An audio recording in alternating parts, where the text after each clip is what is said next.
ஒரு நிமிஷம் பக்கத்தில் உட்கார்றா, கொஞ்சம் கோஆப்ரேட் பண்ணி நடிச்சு கொடு பிளாக். ஒரு மக்கள் பார்க்க மாட்டாங்க. பார், ஹாய் சொல்லு. ஹாய் ஹாய் சொல்லு. வேறு ஹாய். சரி சரி, ஒரு நிமிஷம். நான் என்ன பண்ணுறது, வண்டிலாம் போகுது.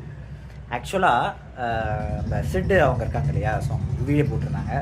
ஸோ எனக்கும் அவங்கள மாரி ஒரு வீடியோ போடணும்னு ஆசை. கோச்சிக்கிறான் பைப்பில். சரி, அவன் தூங்கிட்டு இருந்தான். ஸோ இவன் தான், அவன் பேர் வந்து கேப்டன் பிளாக். இவன் பேர் வந்து பிளாக்கின்னு சொல்லுவோம் நாங்கள். ஸோ என்ன விஷயம்னு பார்த்தீங்கன்னா, ஓகே, அப்பா கழகாக இருக்கான்ல, ஹாய். இவன் வந்து ஒரு இதுதான் கோச்சிக்கிறான், சாப்பிட்ருக்கான்ல, வெளில போகணும்.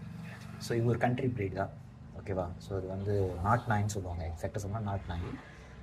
ரெண்டாவது என்ன நான் சொல்ல நினச்சேன்னா, ஐயா, this world is not only for human beings, animals two.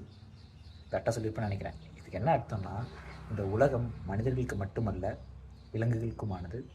So அதுங்கிறது தான் நம்ம இருக்கிறோம்.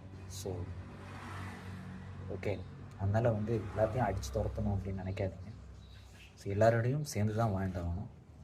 ஸோ வாழ விடு, அவ்வளோதான் தத்துவம்.